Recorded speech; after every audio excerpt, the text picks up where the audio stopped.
Day 24 part 3। भाई अभी तक हम लोग पढ़े हैं क्या? Impairment, derivatives, embedded derivatives. अब हम लोग पढ़ने वाले हैं हेज अकाउंटिंग। हेज अकाउंटिंग दो तीन तरीके का होता है, लेकिन हम लोग सिर्फ पढ़ेंगे कैश फ्लो हेज। ठीक है। हेज का मतलब क्या होता है? हेज का मतलब होता है रिस्क मिटिगेशन, रिस्क को कम करना। ठीक है। तो ये जो कैश फ्लो हेज है, इसका मतलब क्या होता है कि हम लोग कैश फ्लो की वजह से जो रिस्क हो रहा है ना, उसको हम लोग मिटिगेट कर रहे हैं, उसको हेज कर रहे हैं। एग्जाम्पल सर क्या दिए हैं कि एक स्टूडेंट है जो दुबई में है। तो दुबई वाला बोल रहा है कि सर मेरे पास अभी पैसा नहीं है, आप हमको क्लास दे दीजिए, 6 महीने के बाद आपको हम पैसा दे देंगे। सर बोले कि ठीक है। अभी सर अगर क्लास भेजते तो उनको 80 रुपये पर दिरहम उनको पैसा देना होता। दिरहम वहाँ का करेंसी है, दुबई का। तो 80 रुपये सर, 80 रुपया एक दिरहम का सर को मिलता है, लेकिन 6 महीने के बाद पैसा मिलेगा। तो हो सकता है कि 80 रुपया पर दिरहम के जगह पे 75 पर दिरहम मिलना शुरू हो जाए। उस टाइम तो कोई भी करेंसी हो सकता है, रेट हो सकता है। तो सर क्या किए, सर बैंक के पास गए, बैंक को बोले कि बॉस हम आपको 79 में आप मेरे साथ फिक्स कर लीजिए, भले ही उस दिन कोई रेट रहे, हमको मतलब नहीं है। तो सर कोई कैश फ्लो आने वाला है, बस उसका जो रिस्क है उसको कम करने के लिए सर ये कॉन्ट्रैक्ट कर रहे हैं बैंक के साथ। तो ये हेज हो गया उनके साथ। ठीक है। अब हम लोग इसका अकाउंटिंग का बात करते हैं। देख भाई, अभी हम लोग पढ़े हैं कि इम्पेयरमेंट होगा। इम्पेयरमेंट जब भी होगा वो पीएल से होगा, याद करो। और अगर दूसरा इम्पेयरमेंट अगर फाइनेंशियल एसेट का हो रहा है, और फाइनेंशियल एसेट क्लासीफाई अगर हो रहा है एसीएम मेथड से या फिर एफबीटी ओसीआई से, तो 10 109 का इम्पेयरमेंट पीएल वाला उस पर अप्लाई होगा। एफबीटी पीएल पे जो एसेट क्लासीफाई हो रहा है उसके ऊपर इम्पेयरमेंट का 109 वाला प्रोविजन नहीं लगेगा। क्यों नहीं लगेगा? क्योंकि वो तो खुद से पीएल से क्लासीफाई होता जा रहा है, और इम्पेयरमेंट भी पीएल से ही कर रहा है, तो क्या माथा खराब करना है। ठीक।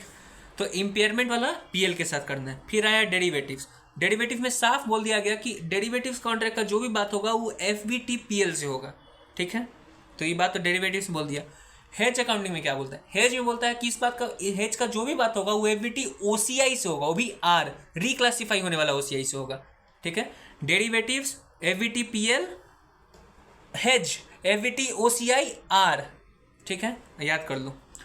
अब इन दोनों के बीच में जो डेरिवेटिव्स का जो इम्बेडेड डेरिवेटिव्स का क्वेश्चन था ना, डेरिवेटिव्स में इम्बेडेड डेरिवेटिव्स आया। इम्बेडेड डेरिवेटिव्स का जो क्वेश्चन आता था एकदम सेम उसी तरीके से हेज अकाउंटिंग में बनेगा। कैसे? दो हम लोग इसमें इम्बेडेड में क्या करते थे कि होस्ट कॉन्ट्रैक्ट बनाते थे जिसमें नॉर्मल खरीद बिक्री होता है, और डेरिवेटिव्स का एक अलग अकाउंटिंग करते थे। तो जब भी होस्ट का अकाउंटिंग करते थे तो डे वन कुछ नहीं होता था, क्योंकि उस दिन कुछ खरीद बिक्री नहीं हो रहा है, उस दिन सिर्फ कॉन्ट्रैक्ट हुआ है। और जिस दिन बेच रहे हैं या खरीद रहे हैं, जो कॉन्ट्रैक्ट डेट है, जिस दिन कॉन्ट्रैक्ट परफॉर्म हो रहा है, उसका एंट्री देते थे। जैसे कि equipment account debit to bank, जिसे अगर टू बैंक नहीं, equipment account debit to payables, क्योंकि बैंक यूज कभी नहीं कर सकते थे। लास्ट में कंसोलिडेटेड एंट्री देते थे जिसमें टू बैंक ले देते थे, payables account debit to bank करते थे। राइट। लेकिन वहीं जब तुम हेज अकाउंटिंग करोगे, तो हेज अकाउंटिंग में क्या करोगे, सॉरी फिर से बोलते हैं। तो जब इम्बेडेड डेरिवेटिव्स का होस्ट का अकाउंटिंग कर रहे हो, तो नॉर्मल तो equipment to bank, equipment to payables करते थे। और जो वैल्यू होता था वो क्या होता था? वैल्यू वो होता था जो जैसे कि जिस दिन कॉन्ट्रैक्ट परफॉर्म हो रहा है, जिस दिन कॉन्ट्रैक्ट परफॉर्म हो रहा है उस दिन का रेट नहीं लेते थे। कौन सा रेट लेते थे? जो डे वन, जिस दिन कॉन्ट्रैक्ट बना था उस दिन जो एक्सपेक्ट किए थे उसका रेट से हम लोग बनाते थे। याद है? Forward rate on day one. ठीक है। जब हेज अकाउंटिंग करोगे तो हेज अकाउंटिंग का जब होस्ट कॉन्ट्रैक्ट का अकाउंटिंग करोगे, हेज अकाउंटिंग का होस्ट कॉन्ट्रैक्ट का अकाउंटिंग, तो होस्ट कॉन्ट्रैक्ट का जब अकाउंटिंग करोगे तो इसमें क्या करोगे कि इसमें भी equipment account debit to payables करने का तुमको जरूरत नहीं है, तुम बैंक भी कर सकते हो। इसमें तुम पेबल्स का कोई प्रॉब्लम नहीं है, रिसीवर्स का नहीं, सीधा बैंक यूज़ कर लो। ठीक है। लेकिन कौन सा रेट यूज़ करोगे? इसमें ऐसा नहीं है कि जो डे वन तुम एक्सपेक्ट किया था वो नहीं, जो उस दिन का स्पॉट रेट है, जिस दिन कॉन्ट्रैक्ट किया जा रहा है, जिस दिन बेच रहे हो, खरीद रहे हो, उस दिन का जो स्पॉट रेट है वो तुमको यूज़ करना है। ठीक है। अब वापस आ जाते हैं फिर से इम्बेडेड डेरिवेटिव्स। इम्बेडेड डेरिवेटिव्स में होस्ट का अकाउंटिंग कर दिए थे। अब आते हैं इस पे, किस पे? जब इसका डेरिवेटिव्स का क्वेश्चन बनाते थे, तो सर एक कॉन्सेप्ट दे दिए थे कि करेंसी आएगा तो करेंसी को बेचना होगा एंड समथिंग। क्यों? क्योंकि एक रेट वो फिक्स करवाना चाहते थे। कौन सा रेट फिक्स होता था? जो हम लोग होस्ट में यूज़ किए, कौन सा? Forward rate on day one, वही वाला हम लोग इसमें भी यूज़ कर देते थे। और उसके बाद इस रेट के साथ कंपेयर करके PL account debit to DFL करते थे, या फिर उस तरीके से अपना लॉस या गेन बुक करते करते दिखाते थे। राइट। तो कौन सा रेट यूज़ करते थे? जो होस्ट कॉन्ट्रैक्ट में यूज़ हो रहा है। वैसे ही हेज अकाउंटिंग में भी, हेज अकाउंटिंग में होस्ट रेट कौन सा यूज़ किया हम लोग? जो स्पॉट रेट है। इसमें फॉरवर्ड रेट डे वन वाला नहीं, जो स्पॉट रेट है। तो क्या हो, जब हेज अकाउंटिंग का होस्ट कॉन्ट्रैक्ट में जो यूज़ किए क्या सेम इसमें डेरिवेटिव्स में यूज हेजिंग वाला कॉन्ट्रैक्ट में यूज़ करेंगे? जैसे कि सॉरी फिर से, एम्बेडेड डेरिवेटिव्स का होस्ट कॉन्ट्रैक्ट और डेरिवेटिव्स कॉन्ट्रैक्ट, इसमें जो रेट यूज़ होता था forward rate on day one, वही रेट हम लोग इसमें मानते थे जब डेरिवेटिव्स का अकाउंटिंग कर रहे हैं। तो इसमें तो दोनों सेम था। जब हेज का कर रहे हैं तो इसमें होस्ट का जो रेट होगा वो स्पॉट रेट होगा। तो क्या एम्बेडेड डेरिवेटिव्स की तरह जो होस्ट कॉन्ट्रैक्ट है उसका भी रेट सेम होगा हेज कॉन्ट्रैक्ट की तरह? नहीं होगा। हेज कॉन्ट्रैक्ट का जो रेट होगा ना, इसमें हम लोग को मानना नहीं है।